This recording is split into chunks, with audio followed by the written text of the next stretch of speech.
Hello, Internet. I'm standing as usual on a small exercise device, and today I don't know. I today I feel like I should use it. I feel like I should actually use it. I almost always feel like I should use it, and today maybe I actually will. Uh, I just had one of those revelatory moments where I uh, I caught myself in the mirror. I happened to I think what did I do? I just like kind of like rested my hand on my back, and my entire midsection just kind of like a, a ripple of a jiggle just kind of like shimmered across it, and I was like, I don't get much exercise. So, oh wow, hey, you're here. That's fast. Welcome, Light Up Man. How's it going? Um, yeah, we. Sorry, usually I talk to nobody for a little while before anyone shows up, but yeah, literally just getting started. I mean, you know roughly what's on the agenda, having seen what we were working on yesterday, and today will be a bit more of that. I named the stream "Beautiful Curves" because I I was thinking about like what have we been working on and what have we been improving, and what does the game still need in order to get to like the right place. And like a lot of the systems I think are like close to in check, like they're roughly balanced against each other, although they still don't, like the overall course of the game itself does not play out quite how I hope it will, for the you know for the first version that I'm uh, satisfied with enough to actually link from the main page of my website. So yeah, basically, in order to get it there, I think the main key will be to make sure that the game like curves out correctly, that like the game gets harder and the hero gets more powerful in step, um, such that the they're happening mostly in step at this point, except that there's there I don't know how to describe it exactly. There's basically like a degree of like overlap between like the power curve and the difficulty curve, such that okay, so I guess essentially I think like the power curve and the difficulty curve are like almost exact, like on top of each other, like they're virtually identical. Um, I want instead for there to be like a slight widening as the game progresses, so that the game does get slightly more difficult, then the hero gets more powerful, such that there is actually, like, as the game plays on, there's a significant challenge at some point before the game concludes. Because the thing that I was seeing a lot yesterday is that it still felt very toy like.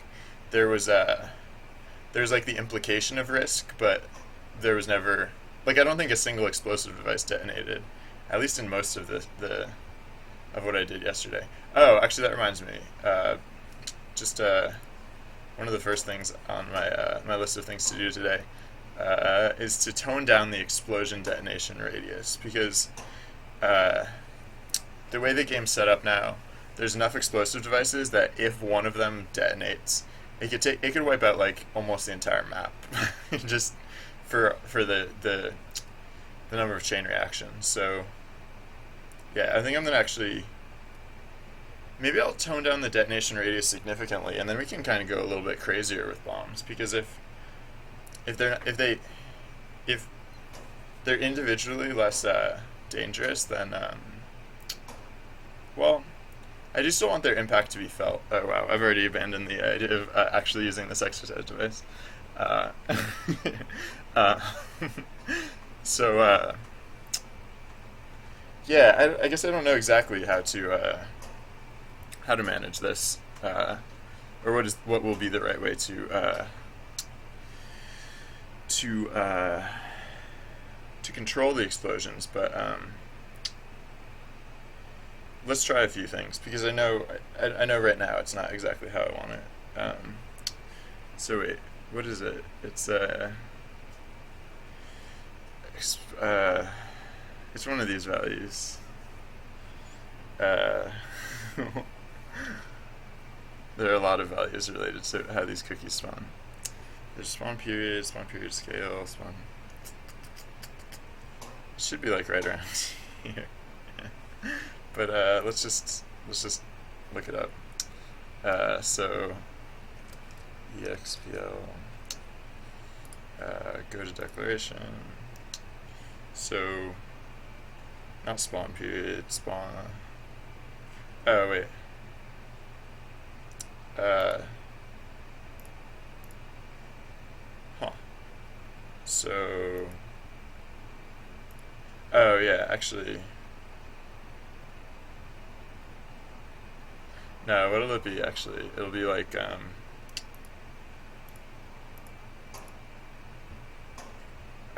just gonna look up following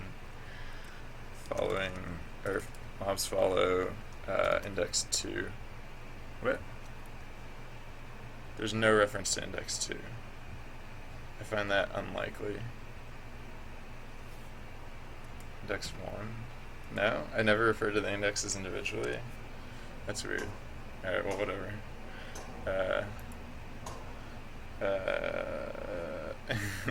Oh, mobs follow I. Right. Oh, yeah, never mind. Derp, that's what I was thinking. Mobs follow I equals 2. What? No references to that? Or equals 2. Yeah, there we go. That took longer than it should have. Alright, so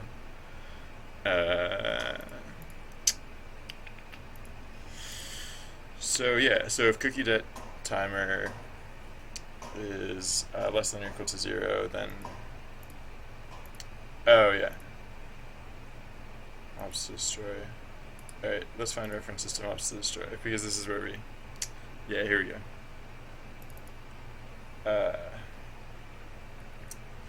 Transform to position, vector up, chain explosive cookies, transform position Y. Oh, there it is, yeah, explode cookie blast radius. Huh. Where is that? I feel like we should have seen that when we were looking at values earlier. Did I forget to make it public?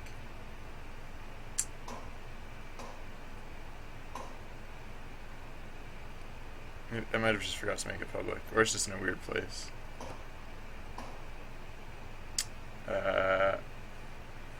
Either way. Oh, it's way down here for some reason.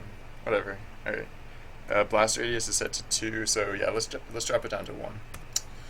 Alright.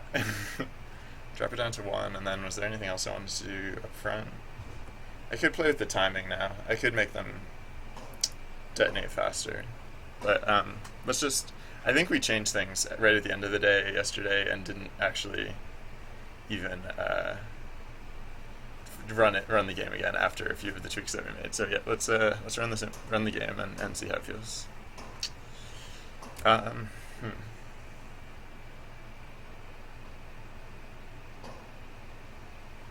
Sorry, I was just thinking about how to handle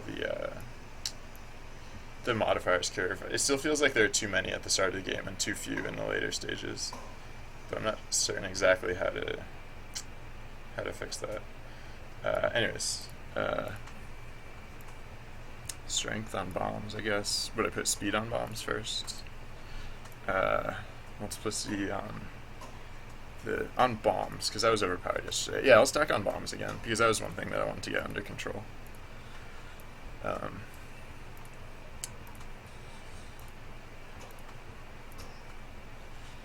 Stacking on bombs.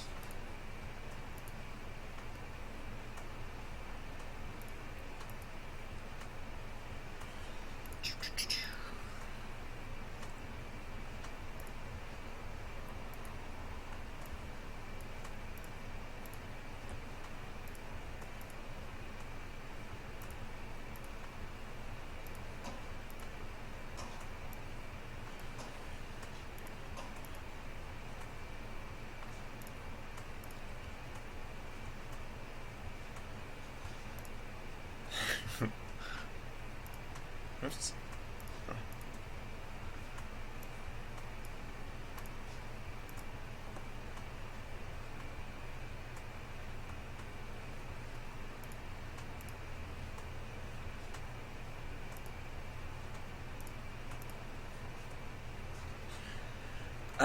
Yeah, so Sorry, when I get focused, I kind of just like stop talking sometimes. Because I'm basically just trying to like take it all in when that happens.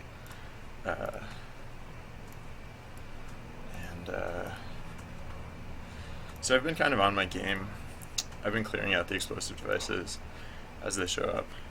Oh yeah, another thing that occurred to me yesterday is that I should stop playing like someone who's played the game before. I should see how the game feels as someone who's, or try and emulate the behaviors of someone who's never played the game before, and then see how that feels. Wow. All right. So the number of explosive devices has increased significantly, but then again, I am a lot more powerful too. So whoa, yeah, that's a noticeable increase. Wow. How did I dash without picking up basically anyone? I might have dialed down the radius of dash too much. I think that was one of the things I was tweaking. Oh yeah, I must have like nerfed the radius of dash too much, because now it's like negligible, or else something else is wrong, because it's picking up like virtually no targets. I mean, I haven't put basically any points into it, but even still, I think it should have like people won't really have cause to put points into it if they don't see it actually doing it basically anything from the start. So yeah, I should probably tune that up a bit. Alright, I feel like this should get more difficult, just considering, well, yeah, I keep so yeah, like I was saying, the challenge does amp up as the game plays out. It's just oh wow. I think the explosion radius scales up too much, because now when if I'm not using Power 3, dash is like ineffective, like virtually, like it has virtually zero effect. But then if I use Power 3, it has like almost too much effect. So that's going to be kind of a fine line, I think, to like get that tuned quite right. So I had hoped, just for the sheer volume of explosive devices that were spawning, that maybe I'd be hitting close to that difficulty level that I had mentioned, but I don't know. I'm definitely still capable, and maybe that's just because I am all over it. Like, I have a good map awareness, and I'm not thrown off by anything that's really happening. I'm very focused, so maybe what I'm really just seeing right now is that a focused player can successfully complete the game without incurring detonations. But then, just like with this density of explosive devices like on the field, it's like if one did go off, it would be like kind of catastrophic, because like it would, like I was saying, like a chain reaction would probably wipe out like most of the game board. So I don't know. Maybe I should just take out chain reactions, or I don't know how that would work though. Well, I guess maybe, yeah. I could just take out chain reactions. That's actually incredibly simple. Just have it so that when one blast goes off, the other ones won't necessarily be neutralized. Like, I don't think they'll necessarily show like little stars like pop out or anything, but I can just like straight up destroy them. Just basically remove them. Which is funny, because that makes chain reactions another one of those features that I took any amount of time to implement, and then never actually, well, I used it for a while, I guess, but might not actually ultimately include in the finished title. I guess, yeah, that would probably oh, cool, we're in the victory march. You can tell because things have gotten super explosive. Yeah, so we still really didn't have much problem clearing the board. That I was stacking on bombs. So just for comparison, before I tune anything else, I'm gonna try another strategy.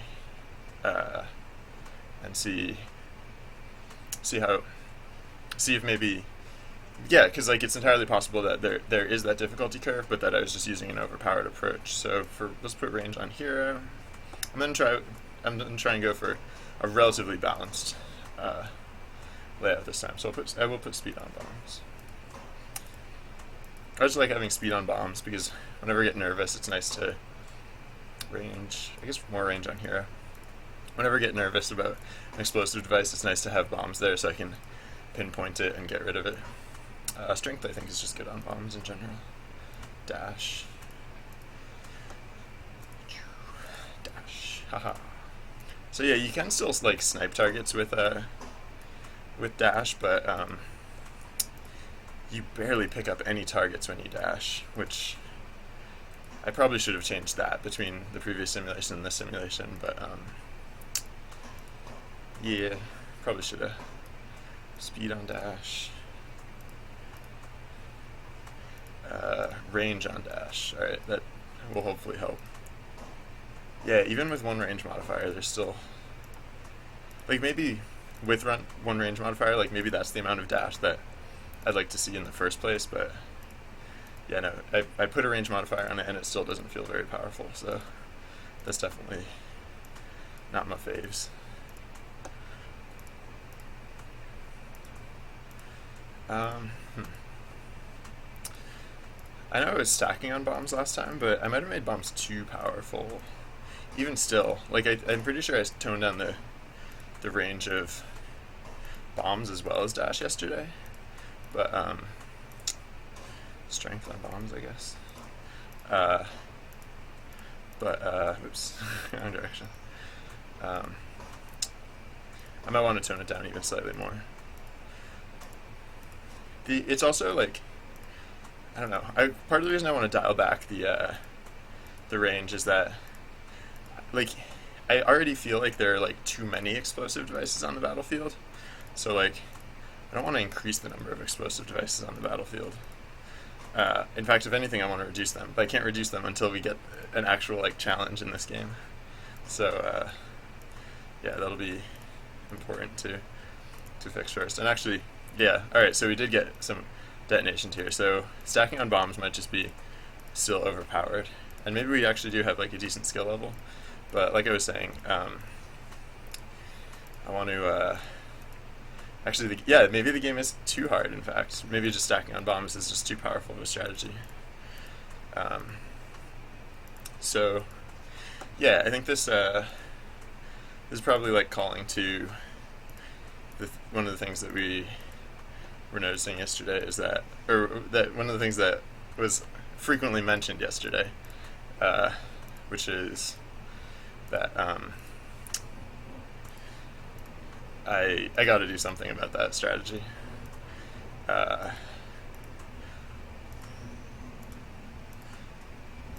But before I do that, I will actually just try fixing up bombs. Oh gosh, and yeah, this rate of the rate of explosive devices is way too much. I gotta dial that back as well. All right, so what's of all the dials that I have implemented currently, which one is most likely to actually yield the results that I would hope for in the present situation? I guess I guess, well, for one thing, I'll dial down the explosives, the degree to which the rate of explosive devices spawning gets bumped up at a phase change. I think right now it's like by a factor of 5, and I think ultimately, I've not been using my power-ups, and then ultimately I'll want it more towards like a oh wow, I'm doing terribly this game. I want it like much closer to like a factor of not as much as that. Wow, yeah, I'm doing really poorly this game, which is astounding considering how trivial it was last time. So I'm aware that there's chat, and I just don't have the, like, presently I don't have the mind to put towards it. But okay, I just realized something. I accidentally did the wrong thing with speed yesterday. I made speed modifiers intensely powerful instead of, I meant to actually, wow, so that's something for sure. Uh, I'll have to fix that because I was dialing speed down, but I forgot it. I was actually supposed to be dialing speed up. It was at point 0.9 before, and that meant that every time you used a speed modifier, it put the cooldown to 90% of what it used to be. But then to quote unquote tone it down, I accidentally put it to like less than like 0.5. I think I put it to like 0.4, and so now every time you use a speed modifier, the cooldown is 40% of what it used to be. So I really don't need any more. Actually, I will get one more data point out of this playthrough, and that is what type of score do you get from these conditions, or specifically the condition where the gameplay did not proceed as fast as it could have because there were a number of explosive devices detonated.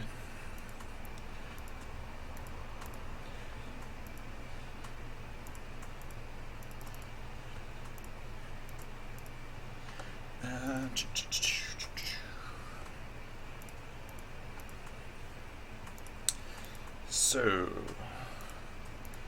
we should. Oh man, yeah. This game is gonna take forever. So, I mean, the one good thing that could still come out of this is that if the game does take forever, and we get a lower score than usual, like our scores have been in the 40,000 range, thereabouts.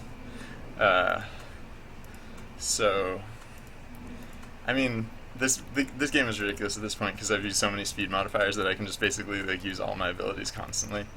So that's kind of funny. But other than that, yeah, just by playing on a different time scale, I'm still curious to see what results ultimately from this. So, yeah, we're clearly playing on a very different time scale. So, one other thing that's becoming a bit apparent is that I think I want explosions to be like, or like detonations of explosive devices to be a typical part of the game, and that way I don't have to like artificially prolong the game. Like this game is taking like really significantly longer. Like I wouldn't be surprised if this is like twice as long or more than it usually takes or than it took, for example, for the previous playthrough. And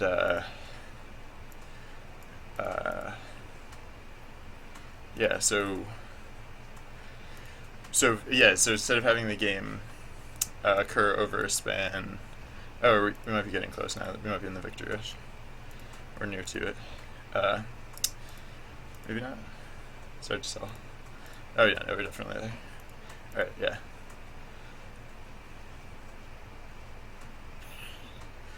Alright, so survey says we did get a lower score. So that's good, at least. So at least one thing kind of makes some degree of sense. So, Alright, so,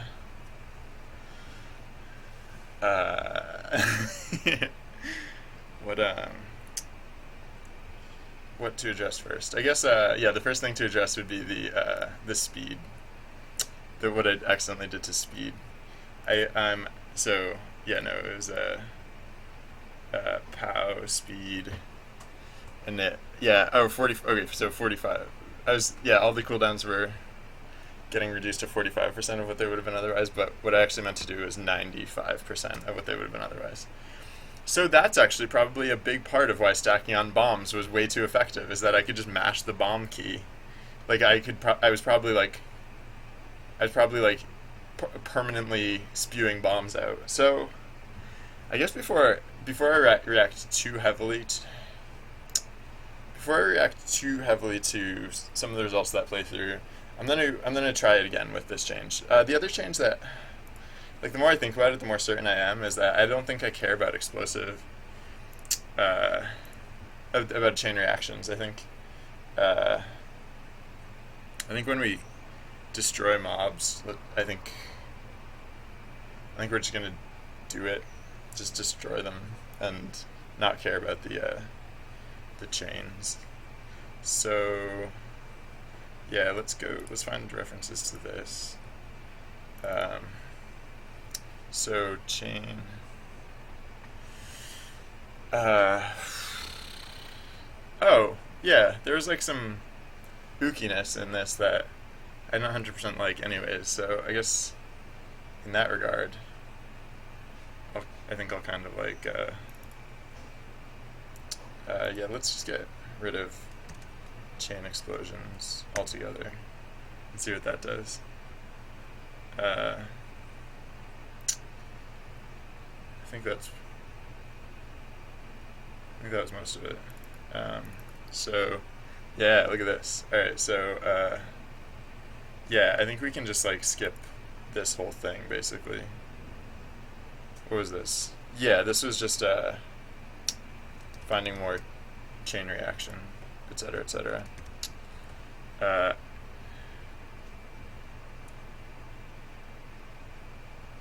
yeah, and that was just. I mean, I guess we don't have to actually defer mobs to destroy any longer. Um, because the only reason we'd been deferring it was because we wanted to do all of the chain reactions, or like find all of the. Oh yeah, sorry, I never caught up on chat. Uh, yeah, right. Yeah. So I think sorry, it took me a while to catch up on chat, but I think you're right in that part of that. Oh yeah, part of that I think was that bombs were too powerful. So and the thing that I said I wanted to do to address that was to tone down the blast radius. So I think I actually toned it down a little bit yesterday, and then I think I just need to tone it down a little bit further. Oh, and speaking of that, I wanted to tone up dash. So explosion. So bombs seem to be too high at 0.25, and dash seems to be too small at 0.12. So I think I'm going to put them both closer to like 0.16. Let's see how that feels. Put them both at like 0.16. Just for starters. Because if dash still feels too big, if dash or bombs still feel too big, the other thing I can do, like, because of the way I set up the scan table, like it's optimized and with a slight loss of precision at lower values. So if I can't go too low with these values, the other thing I can do is just bump up the cooldown a little bit, because I mean, even when speed modifiers aren't broken, you can still get those powers to a point where they're fairly mashable. So it might make the game feel less frantic also to yeah, actually, you know what, I think I kind of like that idea. So nah, I'll try this, but then yeah, if I need to balance these further, like, I don't want to like make each usage feel insignificant. I'd rather have like a slightly more significant effect that can only occur slightly less frequently.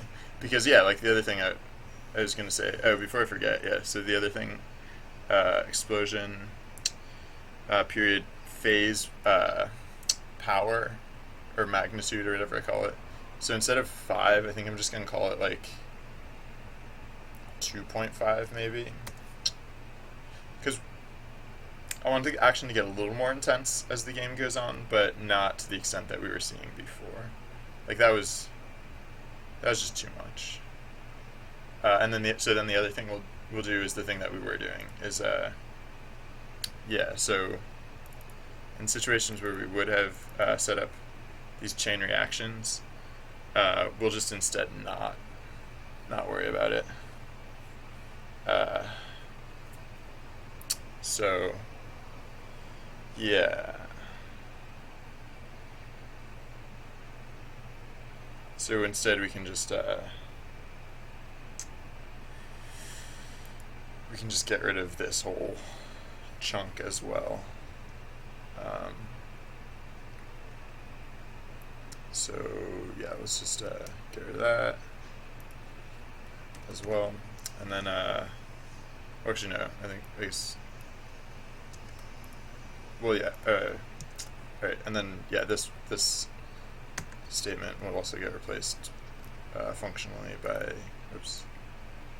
this. So, well, I mean, I guess I could take this out of the if statement, but there's the slight chance that I'll want to revert this change for whatever reason, so I'll just leave it there for now. So yeah, we're reinitializing the explosive device, and we're just destroying it. Because previously what this whole chunk did is, hi baby koala DC. The question, how do you sell your game? That is a good question. I think that's actually something that a lot of indies struggle with. I guess it'll depend a lot on the platform. So, like if you're selling for, yeah, so from what I've heard in terms of like success stories or, positive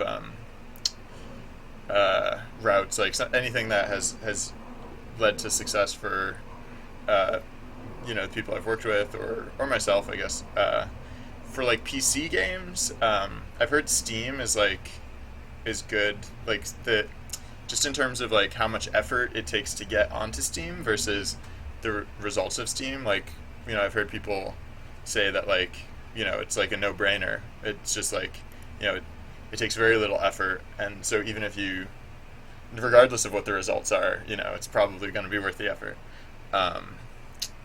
So then for mobile, I guess it's pretty obvious because I guess it's not 100% obvious. For like iOS, there's like the go-to, there's like the App Store, and so that's pretty straightforward. And then on Android, I guess there are actually options, right? Because there's Google Play, but then there's also like the Amazon Marketplace, right? I remember right when the Amazon Marketplace like first came about, I remember hearing a few stories from developers who were not 100% thrilled with what happened, like with their experience there. Maybe it's gotten better since then. I've actually heard a lot less about it since then. So if you're targeting mobile, then how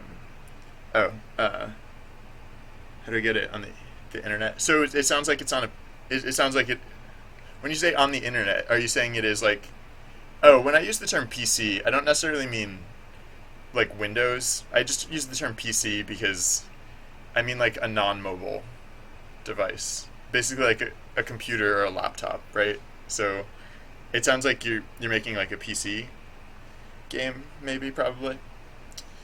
And so before I prattle off through all of the possible distribution methods, I'll wait till you actually reply with what is your intended platform. So it'll be important to know what is your platform in order to determine that, because again, it's going to be different. If you're making a PC game, the thing I was saying about Steam earlier is probably going to be relevant, and then I'll be happy to provide other insight as well. Whatever insight I might be able to provide. Okay, cool. Yeah. So Steam, as I mentioned, is apparently like a no-brainer. So, it's entirely worth the effort. I guess like if you're not working with an established publisher, then I guess the greenlight process is how to get onto Steam. And so one of the hurdles I've heard about there is that it can take a while, because essentially once you're in Steam Greenlight, you have to, and this is all like, I haven't actually researched it myself. This is all like what I hear from my friends who have gone through this process. So, okay, so I think with a lot of platforms there'll be like a fee, like a slight fee to get up and running. Like it's the same with iOS, with the App Store.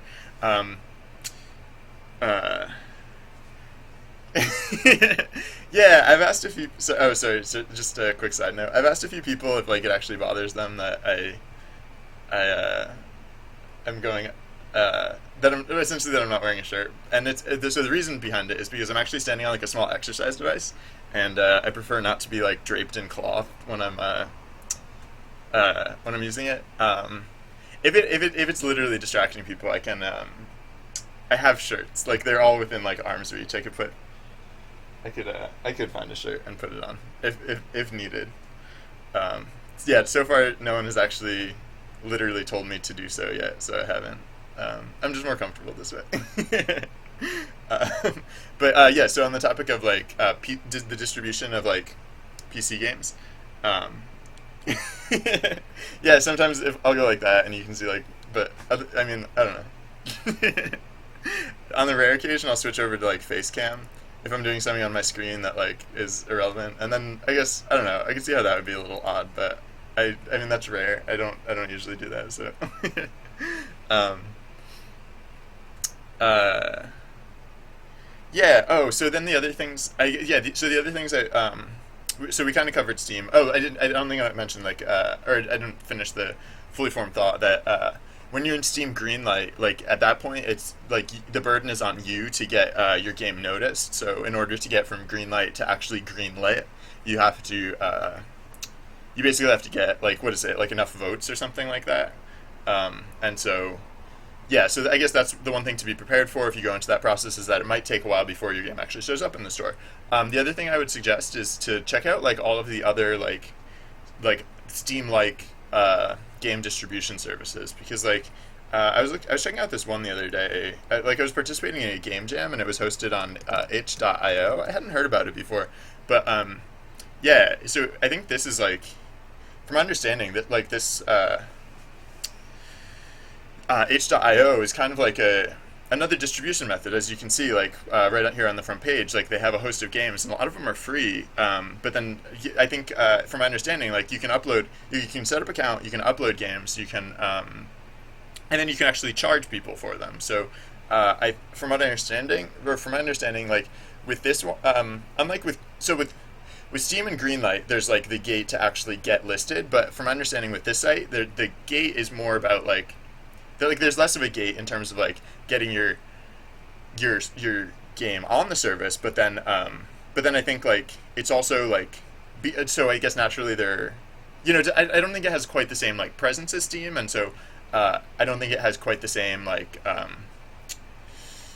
noticeability or like visibility just by being on the service. So again, from there, it'll still take a lot of promotion. I mean, a lot of game development is promotion and marketing and public relations. So regardless of what approach you take, you're probably going to have to deal with that at some point. And this is just another way to do it. And then, from my understanding, there are like a number of other services very similar to those. So it's definitely worth checking out as many of those as possible because especially the ones that don't have like fees associated and the ones that can get your game listed immediately. Like if you already have a following, then that's like just a good way to get the essentially like the commerce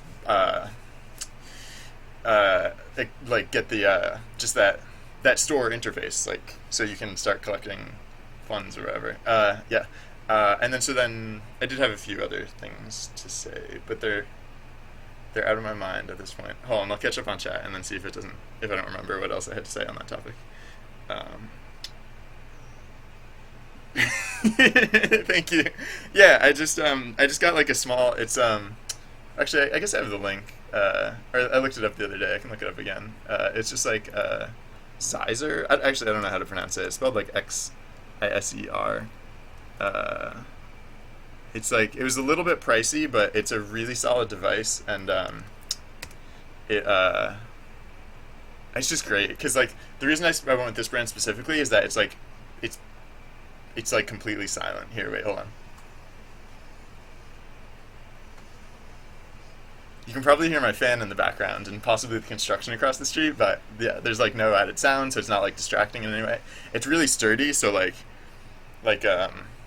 mean, I weigh more than a few pounds, so it can support my weight, and I don't like have any qualms about standing on it. It's like really solidly built. I like even when I'm not using it, I just stand on it because I'm at a standing desk anyways.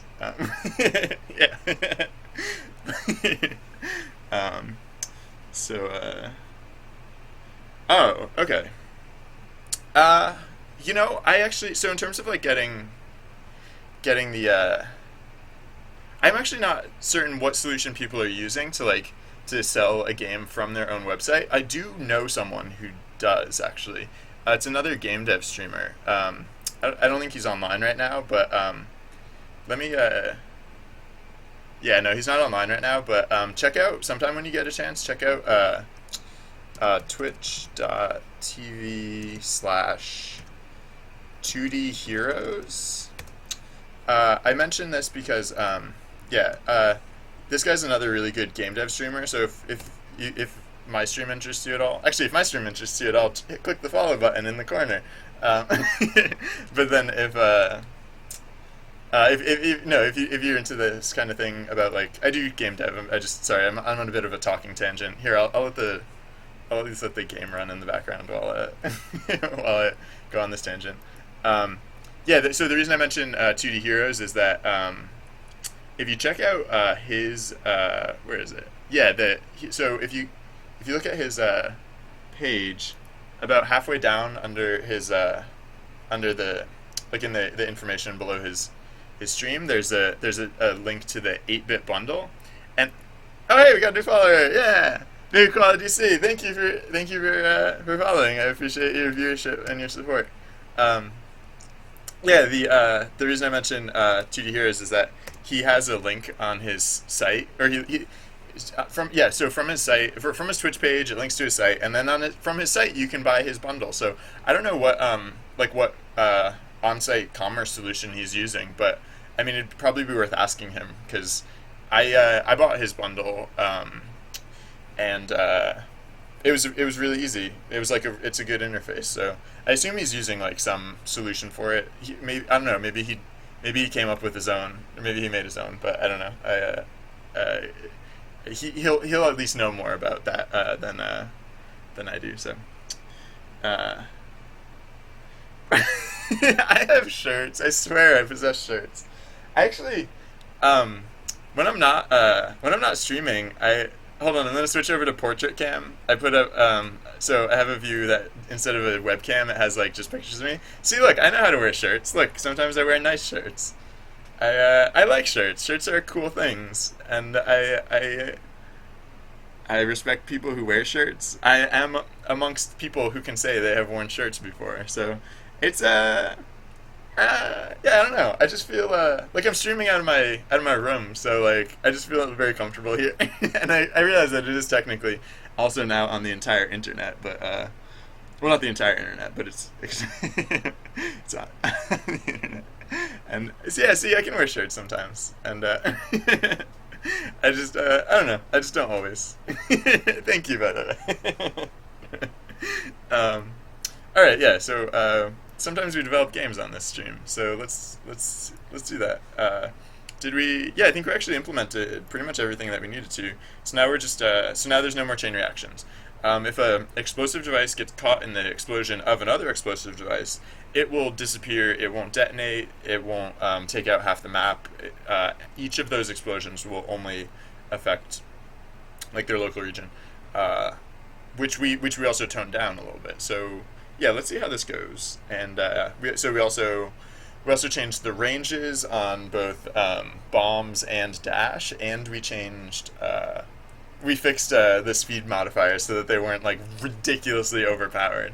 Because oh my god, instead of giving a 5% speed boost, they were giving a 55% speed boost. So that was a little bit overpowered, I would say. Oh, did I turn down the other thing? Yeah, I turned down the.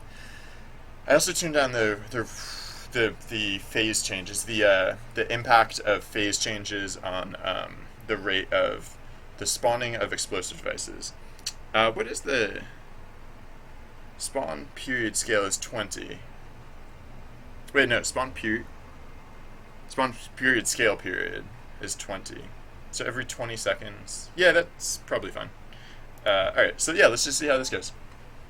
I'm going to bob up and down. I'm going to get distracted by the game, and I'm probably going to slip on my chat participation while the simulation runs because I'm trying to get a sense of how the game plays. In order to do that, I'm going to have my focus on the game itself. So, Uh, oh, did I change? I might have to look into. Actually, I'm gonna make a quick note to myself. Uh, are modifiers balanced on? Are modifiers balanced on hero? Because I toned down how modifiers affect powers, but I don't know. I forget if I actually changed how modifiers affect the hero. Range on bombs. Oops, I should have used bombs a few more times before upping the range on bombs, but welp. Uh, hmm.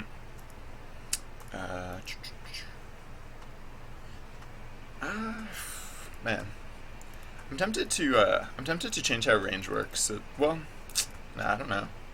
Yeah, I'm tempted to change how range works. So instead of affecting the distance that like any of these abilities can reach or any of these things can reach, just making it affect the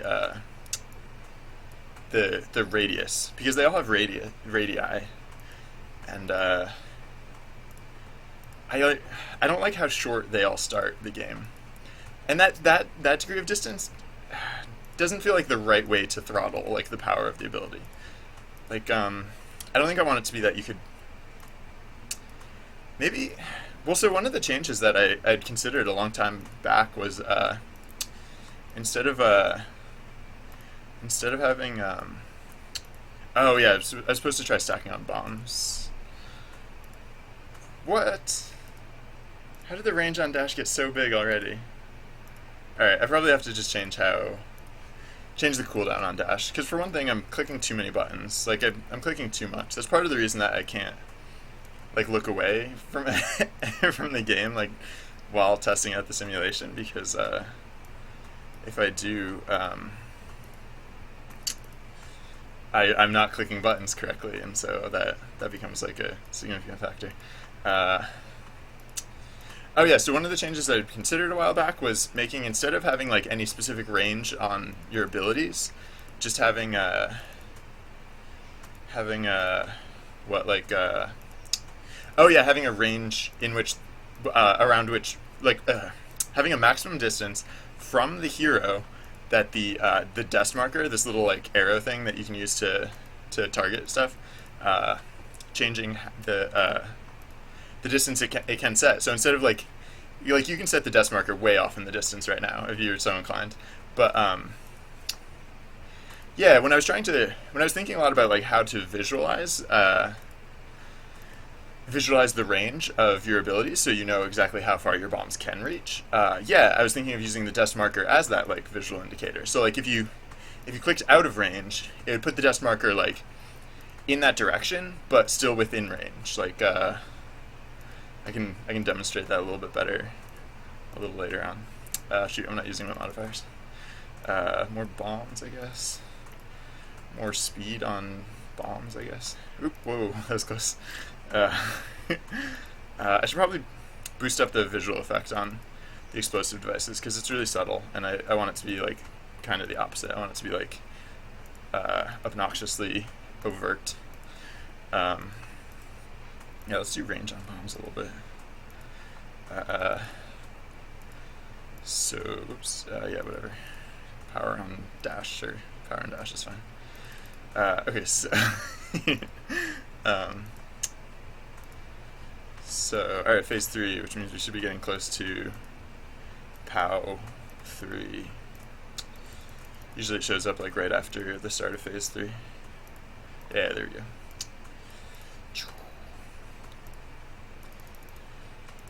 I think I'll probably need to tone down a little bit how multiplicity works.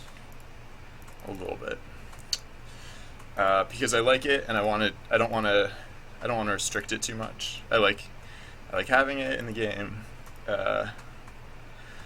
but yeah. So in order to keep it balanced within the game, it'll be important to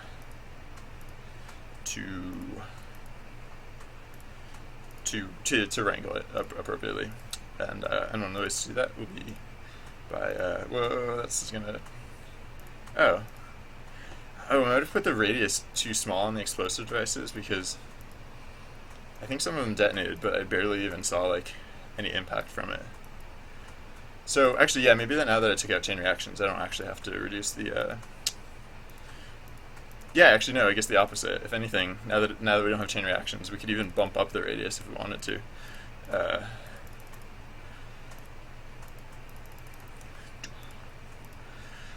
Uh, yeah. All right. So multiplicity. I don't know. Hero, I guess.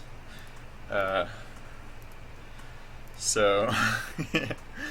um, so yeah. So okay. So in the good news column, I think the the degree to which explosive devices and their presence are feeling frantic is definitely better than before. And I think whoa. All right. Hold on. I'm gonna catch up on text on chat. Sorry. It's just gonna be after the simulation runs. Or after the game runs through. Oh, I still don't put modifiers on path 3. I'm just still not in that habit. But alright. I think we're pretty close to the end of the game now. We've been in phase 4 for some time.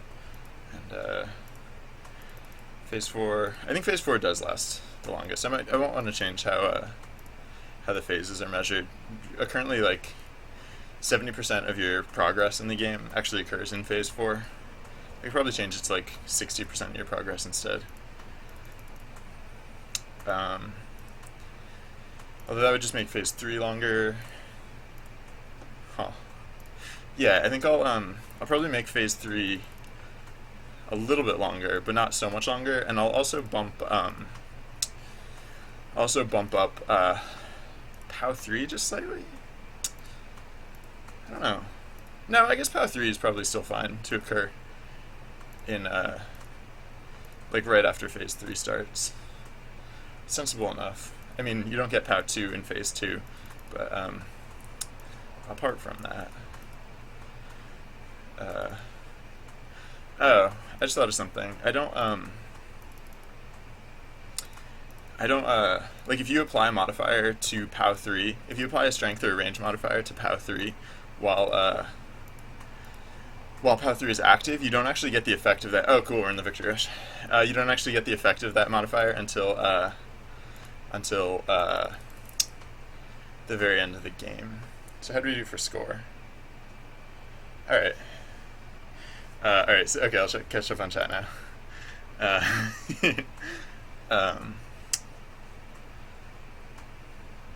Oh, cool. Yeah, oh, thank you, by the way, Mr. Pepperoni, for listing ideas. Yeah, I haven't yet sold a product digitally yet, so there's probably a lot that I have to learn myself. There's certainly a lot of that. So if anyone interested, the summit company started selling it. Oh yeah, thank you, AMZX David, as well for the tips. Oh,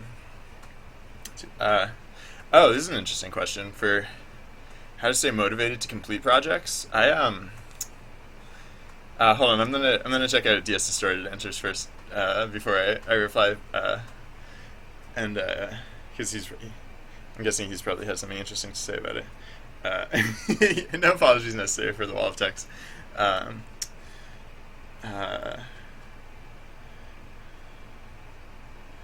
Okay.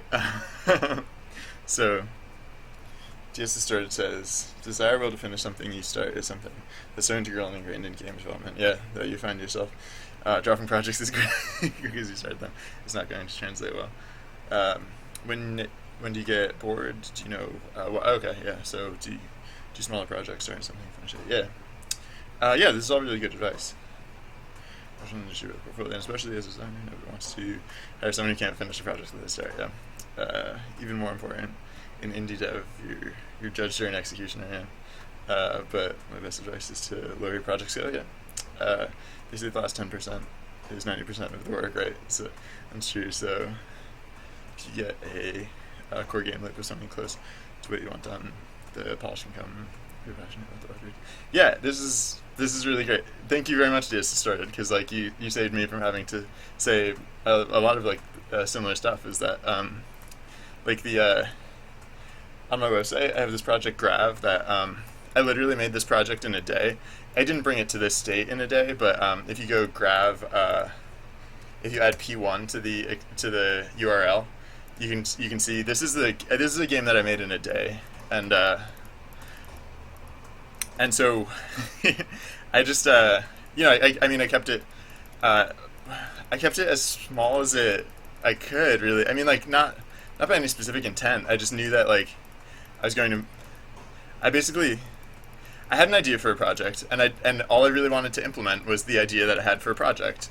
And so I did, and then the next day I put it online, and I got feedback from friends who if you click through the like P1 to P2, this is the next build that I put out based on the feedback from the first day, and then if you click, I think it goes all the way up to like P7 is the current build, and so I just yeah, so like in order to quote unquote finish that project, I only brought it to the state that I wanted it in order to first start showing it, and then as soon as so like at the end of the first day, like I didn't necessarily need to on air resume next. Hey, welcome. How's it going?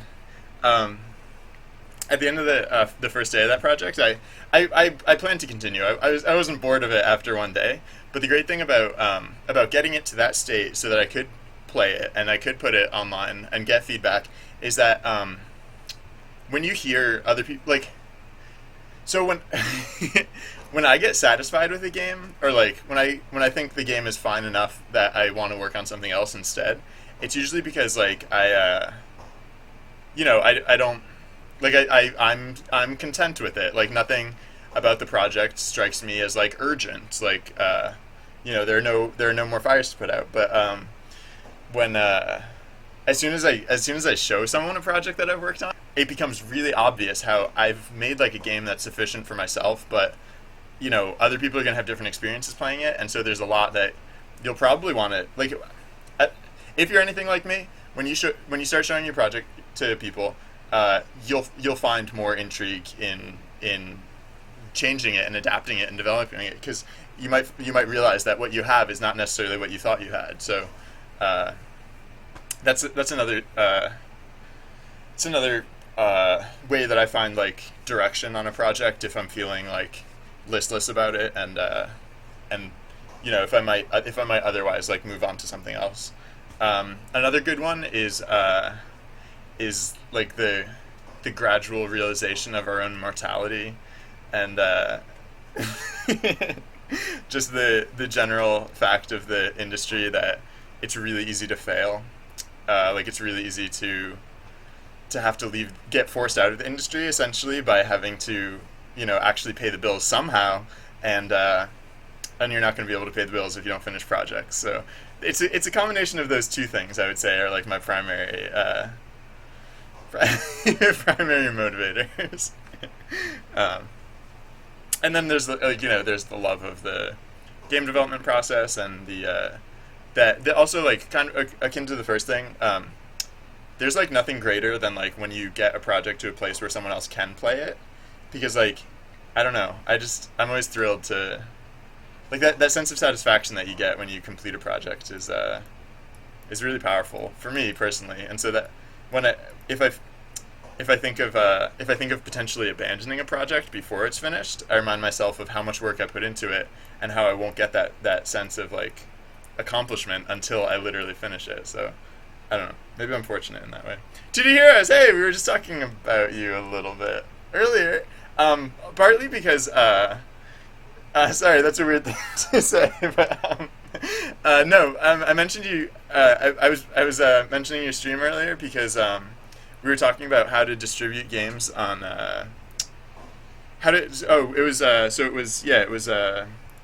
Koala was Baby Koala DC was asking about how to sell their game on their website, and I was just reminded of you, 2D Heroes, because I bought your bundle from your website the other day, and I was like, oh, I actually don't know how to set up something like that, but yeah, I also told people to follow your stream because like Light Up Man says, your stream is 10 times. And Yeah, I thought your website was really slick, and it was really cool. So I thought it was um,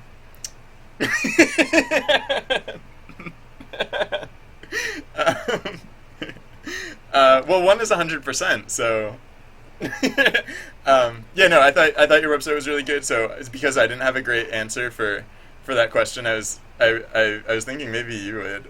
I figured you at least have more experience in that sort of realm. So yeah. Uh, Hey, wow, Yanders! Wow, everyone's showing up today. Thank you, everyone, for tuning in. Oh yeah, sorry, we were looking at Grab because we were talking a lot. We were asking and answering questions about like a lot of game dev stuff. Like the two big questions of the day so far were how do you sell your games on like how do you sell your games, and then specifically we're talking about selling games like for like PC or Mac or Linux or whatever operating system, but selling games like selling computer games on your own website. And then the other big question was how do you find the what was it motivation, or how do you finish a project? How do you find the motivation to stick with a project through to completion? So yeah, we were just chatting a little bit about that. But then in terms of actual game dev that we're doing today, yeah, so this game has been feature complete for a little while now. Like, yeah, I think since like kind of since last week, basically. Like just little things have gone in since then. But the important thing that we're doing today is getting the curve of the game to feel right. So yeah, it's a lot of tweaking, a lot of tuning, a lot of we have plenty of public variables here that we can control, and we're reformulating our calculations and trying to get it to play out how we like it. So, uh, oh, cool. Yeah, thank you for thank you for the advice, 2D Heroes, and also Ames X David. I'm glad that you guys were here to chip in with like some like actual leads on that sort of thing, because I like had rough ideas. I just didn't know exactly like what solutions you were. But no, I can attest the thing that 2D Heroes uses is really cool. In fact, if you go to his website now, you can buy his bundle and see how cool his commerce system actually works on his website. It's a great experience, I assure you. um, so yeah, okay. So we just played through the game, and gosh, I really need to get in the habit of writing things down because I tend to forget them. Our modified balance on hero. So yeah, we need to check that. We need to.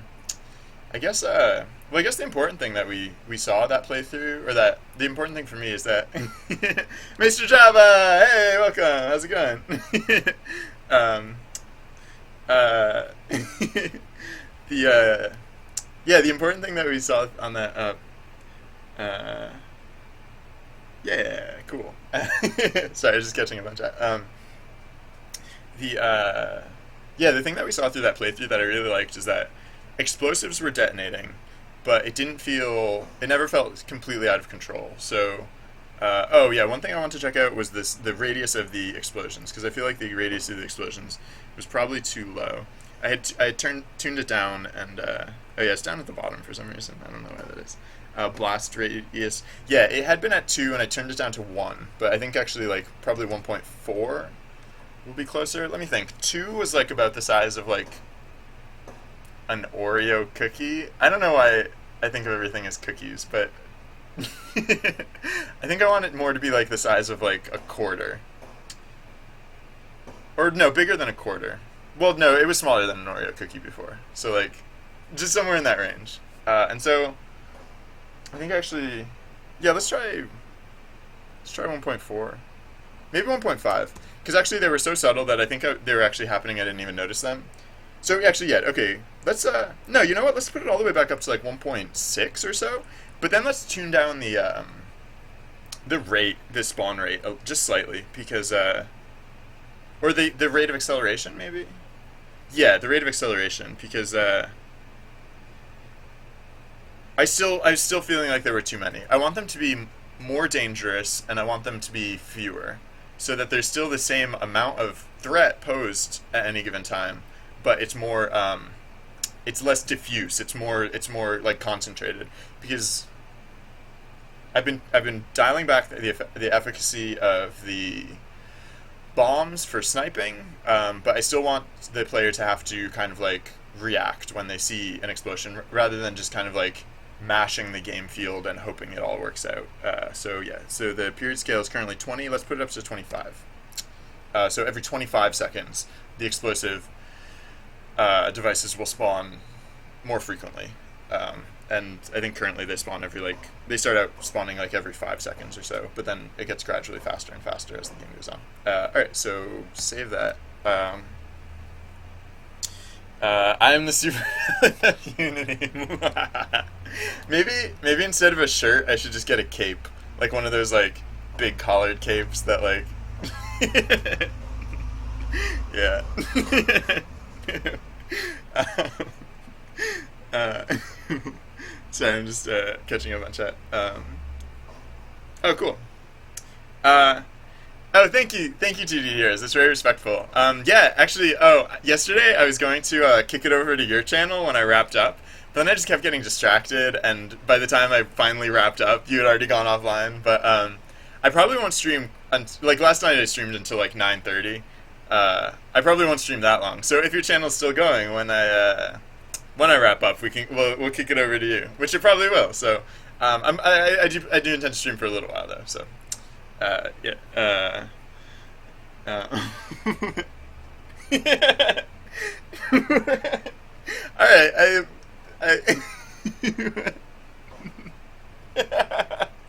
Sorry, I'm just reading up on chat and I guess my evil plan is working because like part of the reason I try and like if I catch myself not talking, I'll try and remind myself like to keep a consistent dialogue, because for one thing, like when I'm watching someone stream, like that's what's going to keep me watching. That's like what I find interesting about the stream. Like if I have a stream on, I'm not always giving it 100% of my attention. So like even when I'm like not necessarily watching what's happening on the stream, like if I'm working on something else in another window or whatever, it's nice to still get that. So yeah, I try and keep that. Thank you, by the way. I mean, yeah, thank you, I think. So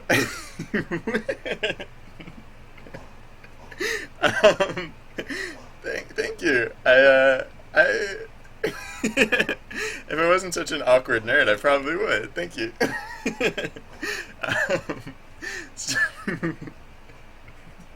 Sorry. Was I about to do another run through? Yeah, because I know one of the things I have to do is I need to check the relative power of like stacking on a given ability. Because yesterday we tuned we changed the power. We actually dropped the power level of modifiers on the individual powers fairly significantly. So my instinct is probably that. Well, you know what? Yeah, my instinct is that the hero is going to be overpowered. So before I bother testing it out, I'm going to try modifying it at least slightly, so that way the changes are at least somewhat commensurate. For example, we can set speed to have the same effect on the hero as it has on the powers. I mean, we might want to we'll probably want to tune these as well, because the hero, my hunch is that the hero right now is underpowered relative to the powers, because it used to be overpowered, such that it made the game like incredibly trivial. And I don't know. The thing I worry about with the strategy of stacking modifiers on the hero is that when the hero gets incredibly powerful, you don't have to do anything. You can just sit there and the game will play itself. So I never want the hero to get so powerful that you can just stop using your other powers and your other abilities. I want to maintain that level of interaction. So, you know what I want to do is that range change that we talked about. So our modifiers balance on the hero. We haven't answered that yet, but cut range as distance.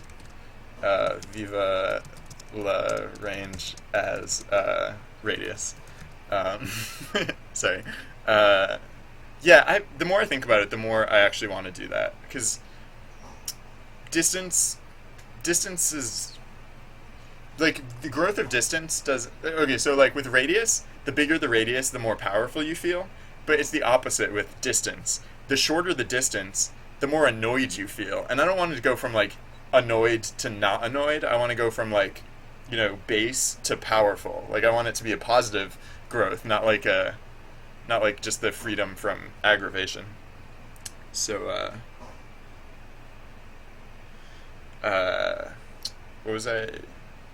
Yeah. So all right. Yeah. Oh, so I changed. So all right. So I mean, I literally halved all the other stuff. So like, I mean, I technically should put this down to like 0.25, but I'm gonna try like 0.03, like 0.025, but I'm gonna try 0.03 instead. And then for range, I guess. I guess I should put this down to like I'll try zero point 0.6. I don't know why I'm not halving it like the other things, but whatever. And then speed.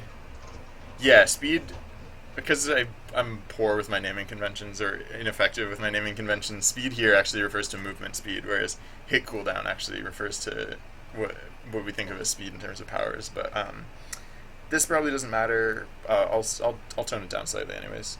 Actually, yeah, I will tone it down because I'll tone it down significantly because we made other changes that affect how fast speed goes. So,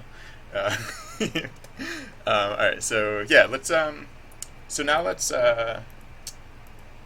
Should I try stacking? Yeah, I'll try stacking on hero just to, because we do still have that relative that comparison of the previous playthrough where we played a fairly distributed approach. So now by stacking on hero, we can see like roughly in comparison how powerful that is as a strategy.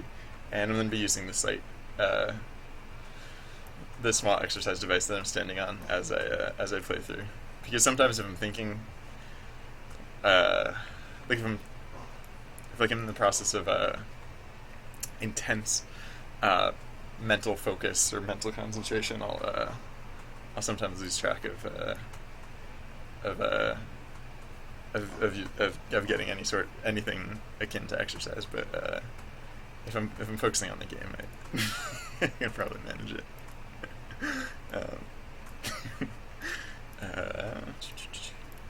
Oh yeah, dash on range still feels weird. So yeah, I will almost certainly want to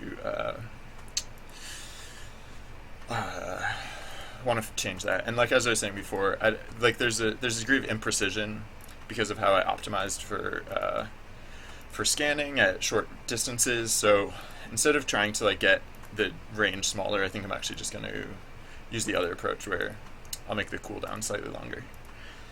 Oh yeah, stacking on hero. So yeah, I'm fairly certain I'm going to make that change to the way ranges and distances work. In fact, I'm fairly certain I'm going to do that next. So the reason I'm still interested in stacking on hero before that happens is that that change will have less impact on the effect of stacking on hero. Oh, actually no, I guess it won't necessarily 100%. So I'm still just interested, just as a basic comparison, to see like roughly how powerful is the hero. Actually, once I implement the change to how distances work, I'll probably put another build online. So if people are interested, they can try playing the current build to see how they like it, how it feels to them. Yeah. All right. So maybe it's well. All right. I was just gonna say like the mobs are kind of piling up more here than I would have hoped for them to pile up with this strategy. Like I feel like with bomb strategy, like we were clearing through them a lot faster. So that might be an indication that stacking on here is underpowered. However, I'm still gonna play it through because yeah, this strategy was kind of like a sleeper strategy in that like it didn't start out with a bang, but it just surmounted eventually to something completely unmanageable. So yeah, all right. So because I'm fairly certain stacking is overpowered just in general. Um, I'm probably going to tweak that. In fact, I should make a note about that so I don't forget.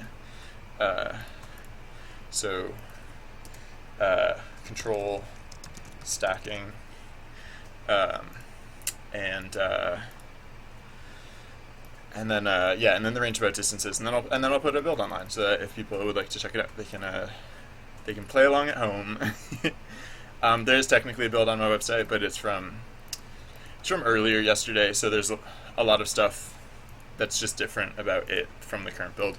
If anyone's curious to check it out, regardless, it's on my website. It's not linked from the main site, but like with all the other projects, it's just it's the website / the 4-letter abbreviation for the project, which for this project is Hero. So instead of srsly.bz/grav, it would be srsly.bz/hero. If anyone's interested in checking that out. But like I said, I'll put up a better build in not too long. Hopefully I can get that up within, I don't know, like half hour or so. Maybe less time. A lot of the changes that I've been making lately have been, oh shoot, letting it go. Alright, well that's good, I guess, because apparently the stacking on here is not absolute. Like, yeah, maybe I just dialed it back enough that the hero is potentially like underpowered, or maybe just in a good like power zone, a good place in terms of power. Excuse me. So, just another random thought is like yesterday I thought about like getting rid of phases or like changing phases, because like right now I don't know if they're even that helpful. Like most of the game occurs in phase 4. So like I could make it more granular to make the information more helpful.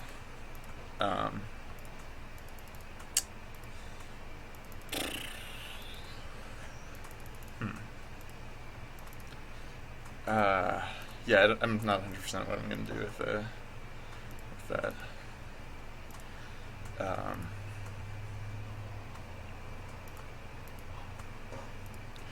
Alright, so yeah, I think I like what we did with in terms of like the rate of in terms of like how we increase the rate of explosive devices, because like the relative rate of explosive devices I think is good in that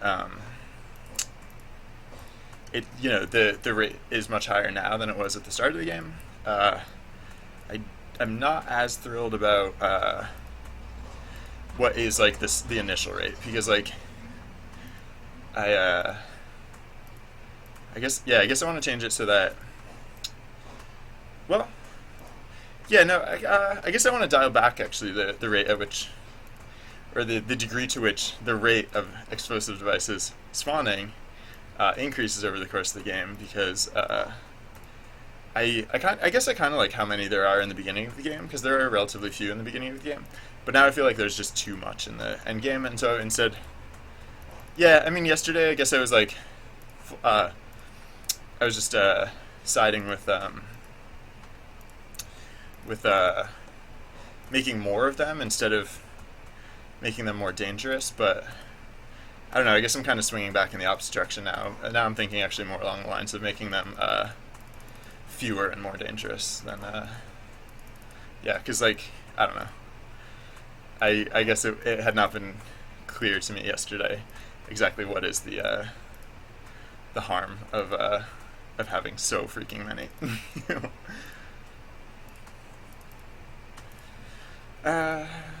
Yeah, I'm definitely going to extend the cooldowns of the abilities. Maybe not bombs. Maybe bombs are okay. I don't know. Maybe all of them. But yeah, I feel like just in general, I'm using too many. Oh, cool! We're in Victory March, I think, or Victory Rush.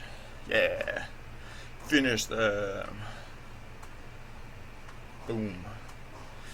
Alright, so how do we do? Alright, well that's good. In some ways. Our score was less than in a cleaner run. So, alright, so I guess, oh hey,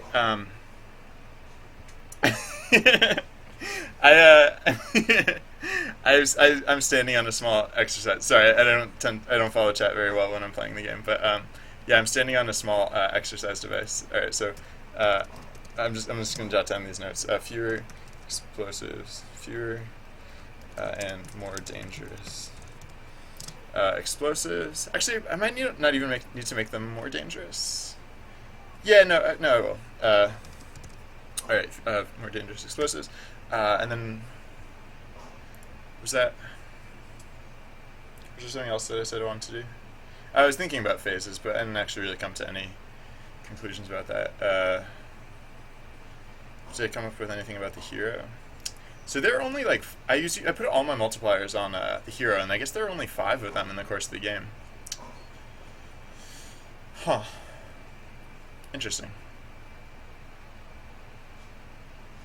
I might scale up the size of the allies a little bit because, like previously I'd been testing with like tens of allies, and they're a good size for like when there are 10 of them. But now that there are fewer, I could make them more significant because I never really knew exactly how many I'd have in the course of a balanced game.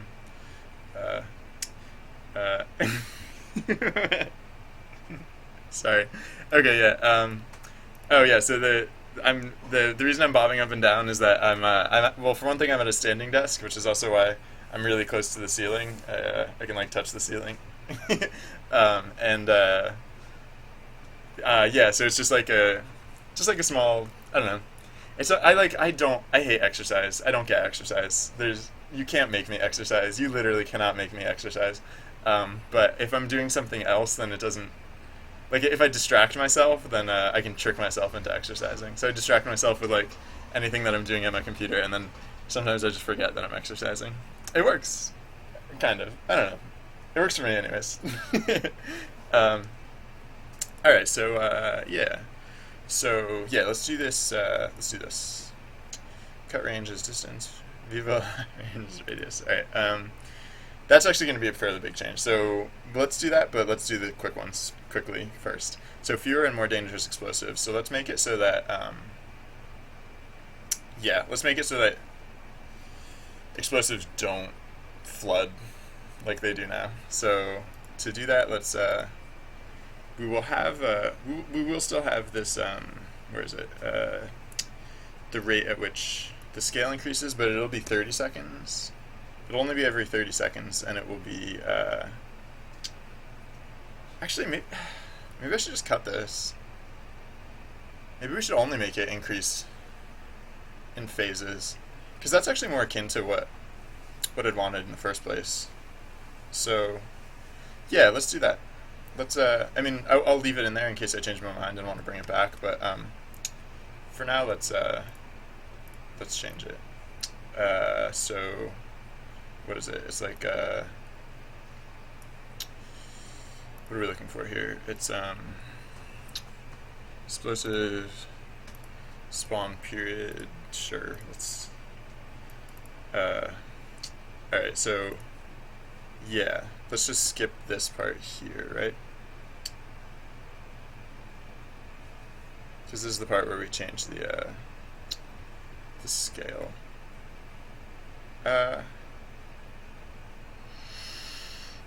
Actually, go declaration. Let's get rid of that. Period, scale, period. Progress scale, phase power.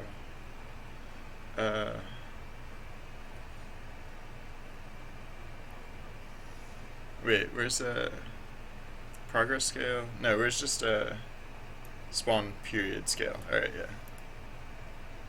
Oh, it's not actually 99. That was my guess. I'll have to check outside what it actually is.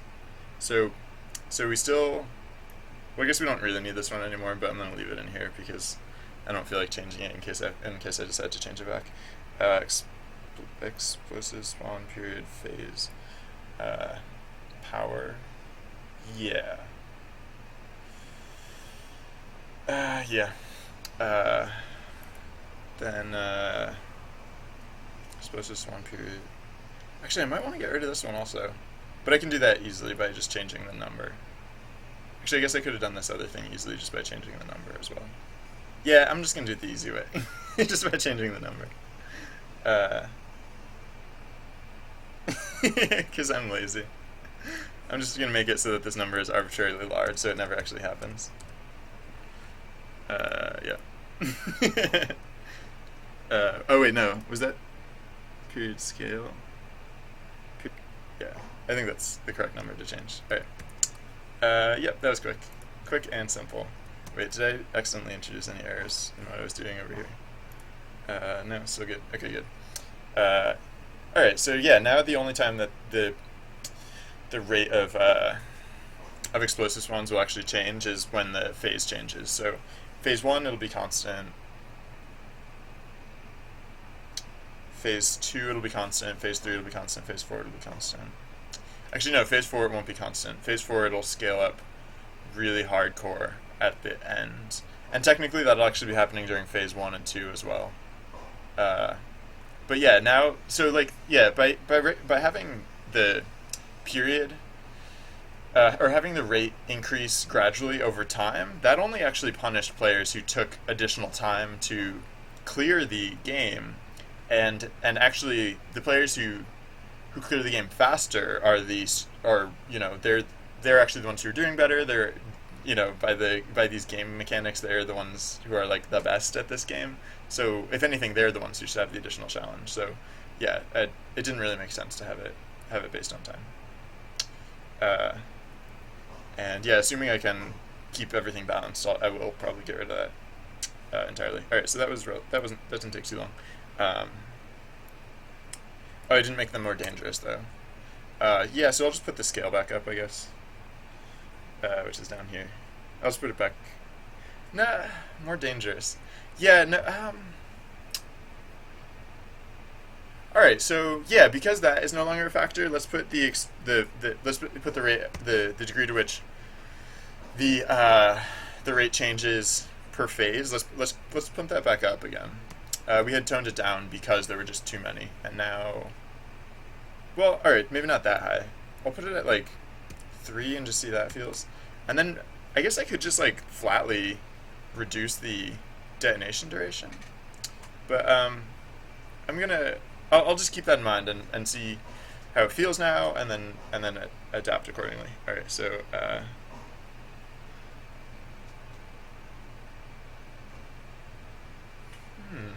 I have not heard about Iron Man 4 yet.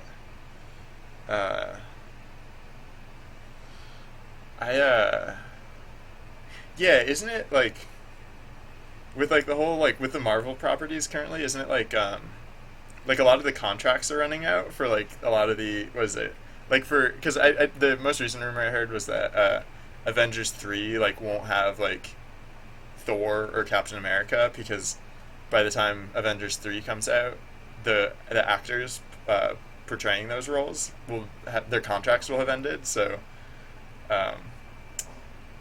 yeah, I'm curious to hear about that stuff. Like when I catch headlines like that, but I don't follow it too closely personally, or at least I haven't heard that specific one yet. Oh, cool. Will there be a fourth Iron Man? I know there's going to be a bunch more Marvel movies, and they have big ideas. I don't know. I guess you can probably hear that in the background. I don't know if extent to which. Yes.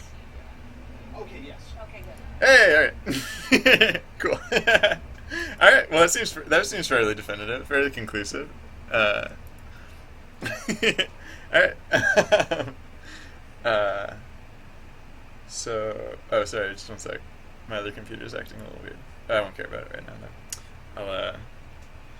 All right, yeah. So yeah, so what, like Avengers 2, and then whatever's the next Captain America movie probably will be the next to be pissed.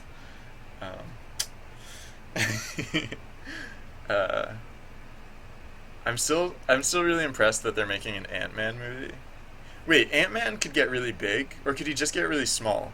Because if his only superpower is that he could get really small, I'm sorry, I have to look this up, or maybe someone can help out in chat. Because if his superpower is that he can only get really small, I really don't understand what they're planning on doing with that. If he could also get really big, I guess that'd be cool. Because then they could do like kaiju stuff. Uh, Come on, talk about his superpower.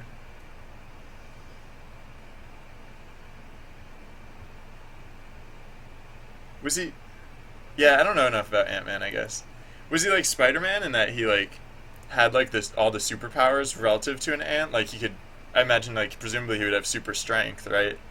And like I don't know, magical pheromone vision or something. Isn't that how like ants communicate? They like see in pheromones basically just because they like super. I don't know, whatever. I clearly haven't followed that property closely enough to know anything about it. It's just I guess because I know like basically nothing about it. Oh, okay. Uh, all right, yeah. Thank you for tuning in, TD here. So I will definitely see you later, and hopefully a lot of these other people will check you out later as well, or whenever they care to. He also has TD Heroes also has a really cool stream, so his is also definitely worth checking out. Uh, yeah. Thanks again for tuning in. All right, yeah. So let's do the sorry. As important as Marvel Heroes are, let's do the let's change the let's change this. Ooh, this is gonna be a weird one, just because of how the destination marker is controlled. So, all right, yeah. So, oh, oh, interesting. All right, does he? I hope he has super strength, or like I don't know. Well, so like as soon as I started like theory crafting about what his abilities could be, it occurred to me that it would be pretty cool if he could get huge and then like fight giant monsters. Like I could see how that would be a film. Um, and then I guess that makes sense that they would also put him in like the Avengers. I guess like because then like if with all those other characters, uh, actors contracts running out, like I guess the idea is that they'd make a film starring like Ant-Man and Doctor Strange, who I thought was a villain, but apparently he's a good guy or something. Or maybe they were saying he'll be the new Loki or something. I don't know. I clearly don't follow those properties closely enough to know all of them. I was like big into X-Men when I was younger, so I like Marvel. I just I I haven't followed all of their properties as closely. Uh, so yeah, all right. So the dust marker, the little thing that like right now you can click anywhere and the dust marker will go where you click, but that is the thing that we will change now. So huh. Oh, this will be a little bit weird because if the dust mark, so okay, so a few things will happen, I guess. Uh hmm. May huh. Yeah, I was just thinking, like, if you, I don't know how to do dash with the expanded dust marker, or with the refactored dust marker. Because if we change it so that you can put the dust marker anywhere, how does dash work? Does dash still always go the maximum distance, or does dash halt when you get to the dust marker? Um, oh wow. Oh, that'd be interesting. Spider-Man and the Avengers. Oh, like the current Spider-Man, like Amazing Spider-Man. Yeah, I mean, yeah, I enjoyed the first one. Uh, sorry. Um, uh, yeah, I always forget that Spider-Man is Marvel. Yeah, huh. Anyways, um, so yeah, I guess it'll probably just be a fixed range, and it'll probably be based roughly on like where you can position the dust marker in in like this space. Like it'll basically be like uh, I guess this will probably be like the maximum distance, probably like about this far away, or like I don't know, yeah, maybe like about it'll be like a radius like about like that, I guess. I might cheat it a little bit because like actually I think like the opposite of this distance is probably like this distance. So like yeah, I don't know. I'll see if I can get that to work. Uh, so right. So yeah, this should be Andrew. Okay, cool. Yeah. Um, yeah. I there's just something great about a summer blockbuster. Like whenever like a summer goes by and like if there are relatively few of them, it's always like at the end yeah, at the end of the summer I'm always like I kind of wanted just a little bit more, just a little more something. But yeah, so that'll be good. Sounds like we have at least a few of them coming down the line. Uh, all right, so yeah, so dest. Let's see, dest transform. Dest transform dot position. Yeah. Okay, we do have a lot of references to it. So equals g point. Right. All right. So now we just have to change what g point means. G point. All right. So. So right. Okay. So here's the case where we were setting it, and then what's our new math going to be? Our new math is going to be. All right. Well, we need a new value. Which is going to be apparently like dest max dist or something like that. So if what is it? If transform dot position minus g point. Wait, g point.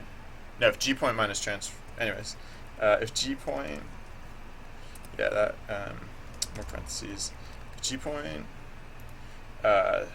minus transform dot position dot magnitude. So if the distance between the hero and the G point is greater than let's call it like dest max dist, which is a new value that we have to introduce. Then we have to change G point to not be as far. And to do that, we will say, well, okay, so actually let's say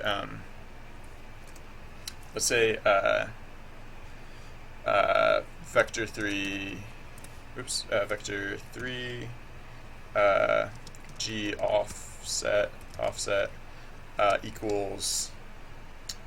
equals this offset, and then so then we can say if g offset dot magnitude is greater than dest max dist. Oops, forgot our semicolon. So if that is the case, then g offset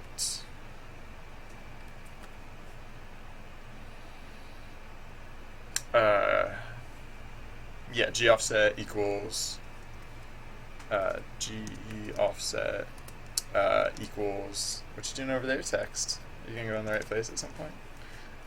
G offset equals g offset dot normalized. So this is like the unit vector in the same direction. G offset equals or no, actually I guess we'll use G point instead. It makes more sense to assign G point instead of G offset. So G point equals G offset dot normalized. Oh no, I shouldn't change G point. So I'll use G offset, and that's only slightly weird. Anyways, so we're normalizing. Or no, yeah, no, this will work. Okay, so G offset equals G offset normalized times dest max dist. So that way, it will only reach exactly as far as it can reach, and then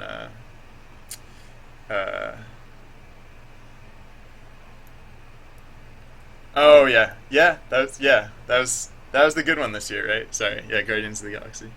Uh, what? What? I can't tell if that's a joke. I mean, I assume it's real. Oh, wow. Thanks for tuning in, DS Destroyer. It's good to see you again. I hope to see you again some point in the future. Good luck with your work. Um,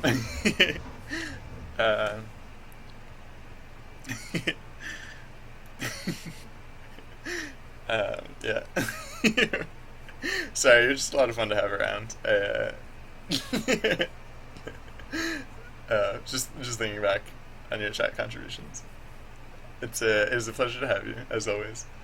Uh, so, all right. So now that we've normalized the that offset, we will say des transform dot position equals hero, or transform dot position, which is the position of the hero, plus I think plus g offset. So, all right. So that's not the only time that we do this, though. There are a lot of times that we. Oh no, there are only 2 times, I guess, that we that we do this, and we'll basically want to do the same thing both times. So I'm gonna copy this. Yeah, where's the other one? All right. Well, yeah. Let's do basically the same thing. All right. And then so now, yeah, again. So G. That was actually. If that's all I had to do, that's actually really easy. G offset plus, or what is it? No, transform dot position plus g offset. And all right, now we just have to decide what this is. I mean, we kind of know what this is. Go to declaration. This is what? This is like, I'll put it down with powers, because now it has more to do with powers now than it does to do with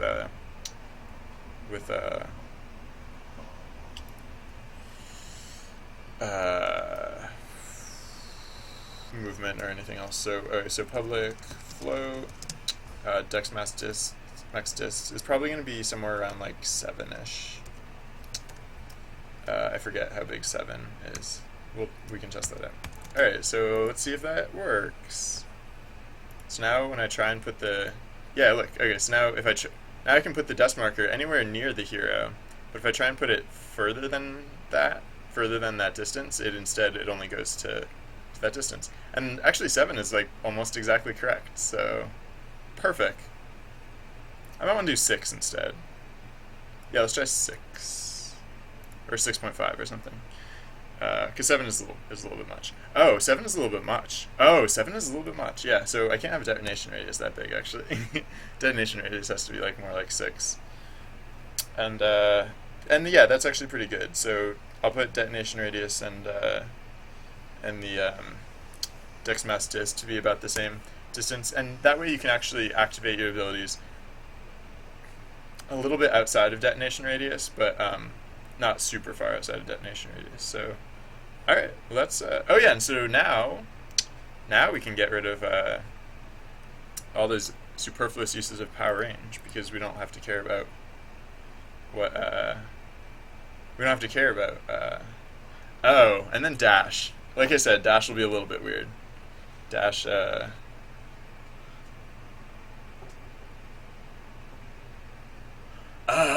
all right. I thought when you said the thing about Superman and Nicolas Cage, I thought it was going to happen. Like, I thought it was going to happen now, but wow. All right. Well, I guess we kind of dodged a bullet with that one, maybe.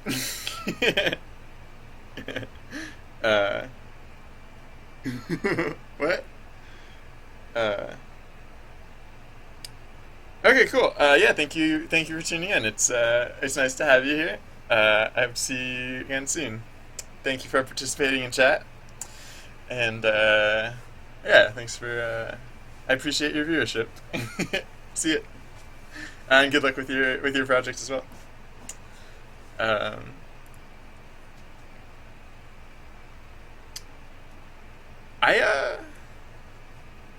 I'm not running Skype. Bum bum bum. Yeah, I have the audio muted on my computer, so I don't know what that was. I guess, well, huh? I guess actually, I mean, I have the microphone on, so is it? Is my mobile running it? I don't know what that was. Oh, I did get.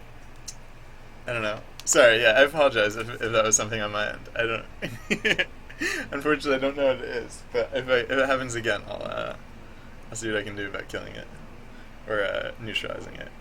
All right, so range is weird, and dash is weird. So let's let's figure out what to do about that. Uh, hmm. Yeah, I mean dash range already starts out at like dash initial range is already like 5. So if I just make it 6, then that's like fine. Or no, you know what? I guess I can leave dash range the same. Like we can let dash range scale up and just decrease the.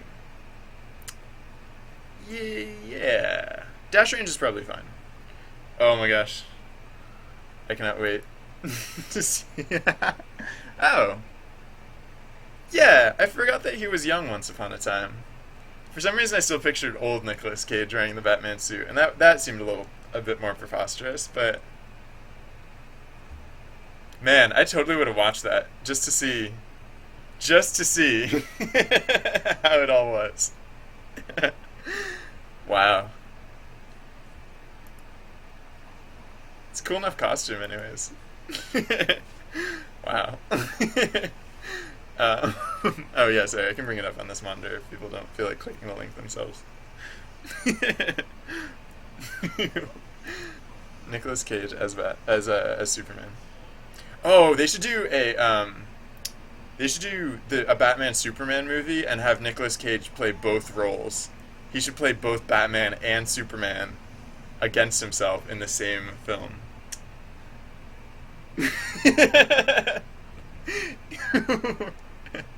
I I assume he like levels up. Like in that essence that is like Nick Cage. Like that very core essence that is uniquely Nick Cage. Every year it just gets a little bit stronger and a little bit stronger. Um, that's I assume that's how time affects people of his species. I don't I don't know. um, uh, all right, yeah, I'm going to change how bombs work, but I'm actually not going to change how dash works. Because I like it enough how dash works. It was really bombs that annoyed me, because bombs are the things that you're supposed to really be able to pinpoint with, and so yeah, like I was saying before, it never felt empowering to yeah, it never felt like you were starting at a power level, like a reasonable power level, and getting more powerful. It always felt like you were starting underpowered and only eventually getting an amount of power reasonable for et cetera, et cetera. So yeah, so dest trans. No, we're not looking for that anymore. We're looking for pow RNG index 1. No, index 0. Yeah, so. Oh, there are a few usages of that. Depause. Okay, yeah, I think this. Yeah, we can simplify a lot of this, because now we never have to check. Yeah, we never need to. We can just get rid of this whole thing. And then where we would have used depause, we can just use dest dot transform dot position, because now it's impossible for the dest marker to go out of range of bombs. So, oh, that's not actually true. Huh. Because the dest marker you can't place the dest marker out of range of the you can't place the dest marker out of range, out of that range. However, you can place the dest marker, and then the hero can move away from the dest marker if he's chasing down a mob. Just that such a I would watch both of those movies. I would watch all of those movies. I'd prefer it if they were instead actually though just like 7-minute YouTube clips instead, because then I'd watch them several times. But uh, yeah, so the hero can wander such that the dest marker becomes out of range. So maybe I should still run this check.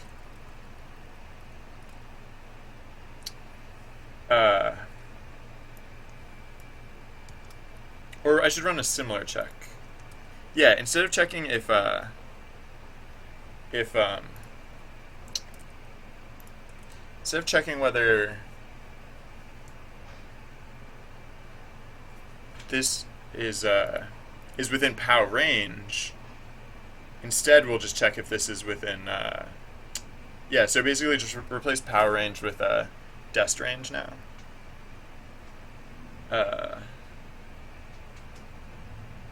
Or dest, what is it, max destist? Yeah, and we can also move the dest marker as well. All right, so yeah, let's legit say so if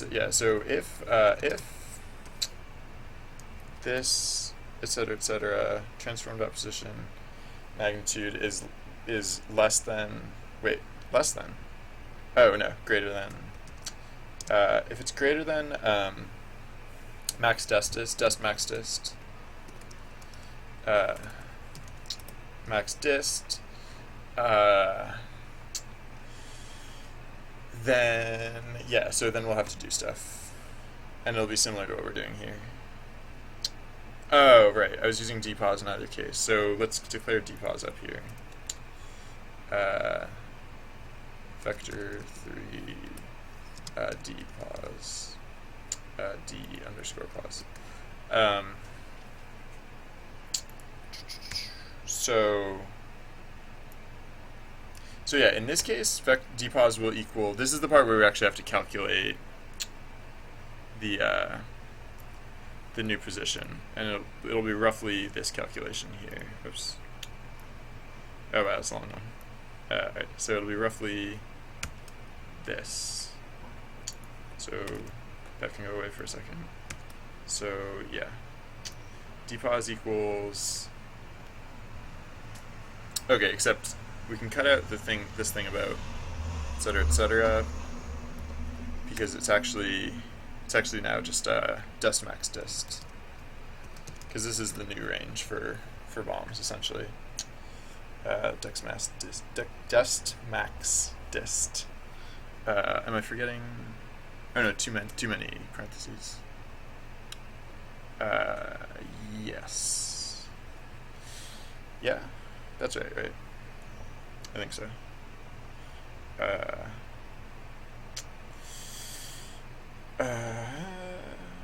Yeah. So, well.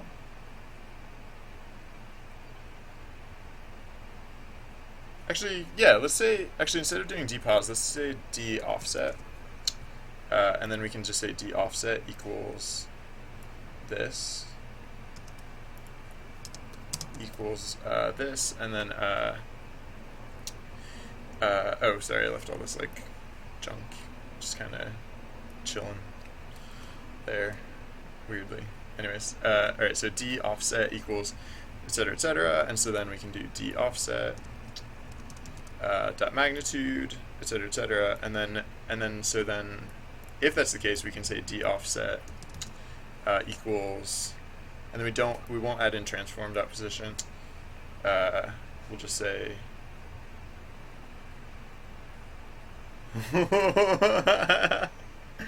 whoa.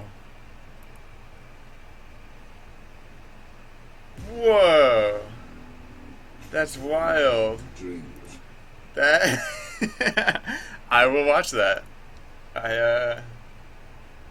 Man. Yeah, now I'm curious to know what happened. I hope it was really dramatic and explosive.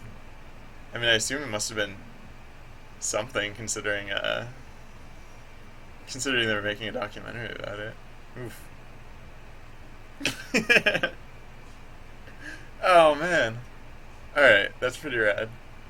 I'm not gonna watch the full trailer right now, but I'm gonna add that to my list of things, as I tend to accumulate a list of things. Yeah, I'll just keep it there. All right, so, uh, so d offset. So right, if d offset was too great, then we'll set it. All right, yeah, no, I guess we can just do it like this. Yeah, if it was too great, then we'll tone it down, and then yeah, kind of like just before, and then for the position, we will use transform dot position plus d offset. Oh wait, not transform dot position. Oh no, no. Oh yeah, no, right. So dest dot transform dot position. So oh well, actually wait, no, wait. I was gonna do this differently. We'll use dest transform position regardless, but we'll move the dest to be in range. Maybe, or maybe instead of this, we should just always keep dest in range. Uh, I don't know. That seems like a lot of upkeep for not much gain. Uh, oh, I could.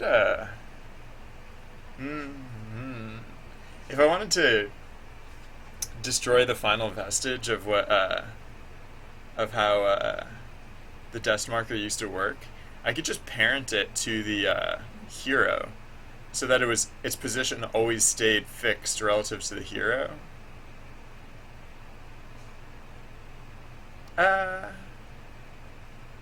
nah, I'll try this first. See how this works. Um, yeah. So if it was if oh, so yeah, I guess I could do this differently, but whatever. So I'll just say dest dot transform dot position plus equals d offset. Oh no, equals equals. Oh no, I'm doing this backwards.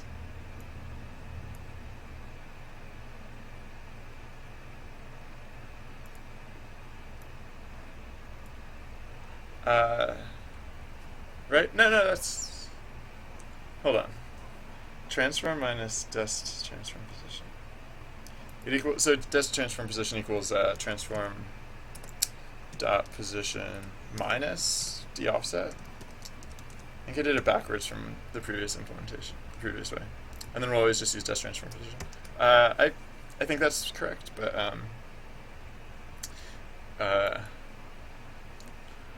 man.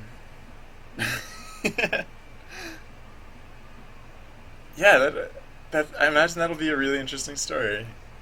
I honestly can't picture how any of that might have gone down, but I'm interested to find out. All right, so if he walks such that all right, so that dest marker is way out of range. Oh, now it's coming in range, so I'll put it over here. All right, all right, stop moving towards the dest marker. All right, that dest marker is out of range. Quick, get bombs. Get bombs. No, don't walk towards it. All right, good. Yeah, walk away from it. Walk really far away. Yeah, there you go. Bombs. No? Wait, what? Oh, I must be. Yeah, that's messed up because that's not supposed to happen. The bombs are still supposed to appear at the dest marker. So okay, I screwed up some of the logic somewhere along the way. Dest active if d offset. Oh wait, no, it's because it was whiffing. All right, so no, yeah, that. All right, let's get back to the action. Yeah, it's because there were no targets underneath the dest marker is why it was whiffing just then. Alright, move out of range. Move so that the dust marker is out of range. Alright, that. Come on. No, not in that direction. There we go. I don't know if that's working. Dang it.